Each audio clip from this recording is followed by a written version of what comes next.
நான் ஏற்கனவே பிறந்தது வளர்ந்ததெல்லாம் தந்தை செல்வாவோட தோட்டம் பெட்டியாக்கலைன்னு சொல்லி பலாங்குடையில் இருந்த தோட்டத்தில் தான் பிறந்து வளர்ந்தேன். அவர் தான் எங்களை படிக்க வச்சார். எங்களை படிக்க வச்சதுக்கு காரணம் என்னன்னு கேட்டால், தோட்டத்தில் உள்ள 3500 பேர் தோட்டத்தில் அவ்வளோ பிள்ளைகளும் பள்ளிக்கூடம் போகணும். பள்ளிக்கூடம் போகாட்டி போனால் கூப்பேரசு இல்லைன்னு சொல்லுவாங்க. அப்போ எங்கள் தாய் தகப்ப என்ன செய்வாங்க, இந்த கூப்பேரசு இல்லாமல் போகணும்னு சொல்லி எங்களை கட்டாயமாக பள்ளிக்கூடத்துக்கு போய் அனுப்புவாங்க.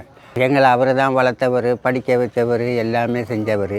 தந்தை செல்வா வந்து ஈழத்து காந்தின்னு சொல்லுவாங்க. தந்தை செல்வா வீட்டில் எங்கள் தம்பி ஒருத்தன் சமையல் வேலை செஞ்சான், ஆல்பர்ட் கார்டன் கொழும்பில். அவ்வளோ அவர் மாதிரி ஒரு கடவுள் மாதிரி ஒரு ஆளுங்க. அந்த காலத்தில் நாங்கள் பெட்டியாக்கலா ஸ்டேட்டுக்கும் டவுனுக்கும் 3 மைல் சிங்கள ஊரில் தான் போகணும். அந்த சிங்கள ஊரில் போனால் 57க்கு முதல் நடந்த இது. சிங்கள ஊருக்கு போனால் ஒவ்வொரு சிங்கள வீட்லேயும் கதிரை போட்டு வெள்ளை விரித்து அவருக்கு வரவேற்பு செய்வாங்க.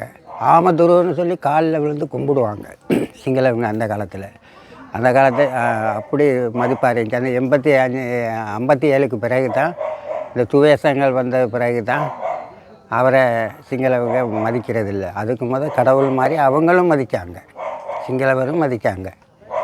அதுக்கு பிறகு அவர் காளிமுகத்திடலில் சத்தியாகிரம் இருந்து நாகநாதன் அவரெல்லாம் குண்டாந்தடியில் அவங்கள அடித்து அநியாயம் பண்ணி இப்படியெல்லாம் செஞ்சாங்க.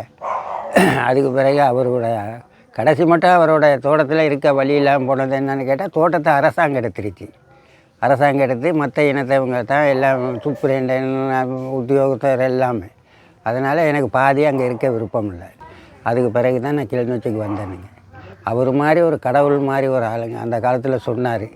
தமிழனை கடவுள் தான் காப்பாற்றணும்னாரு. அது இப்போ நடைமுறையில் நடக்குது. அந்த வழியில் ஒருத்தரையும் நான் காண முடியாது தானேங்க, எங்களுக்கு காணக்கூடிய சந்தர்ப்பமும் இல்லை தானே. இப்படி ஒரு இதில் நாங்கள் அறிமுகப்படுத்தி கண்டது எனக்கு சரியான சந்தோஷம். அவரை கண்டதும் எனக்கு அவர் நினைவு, தந்தை செல்வா நினைவு தான் வருது அவரை கண்டோருன்னே.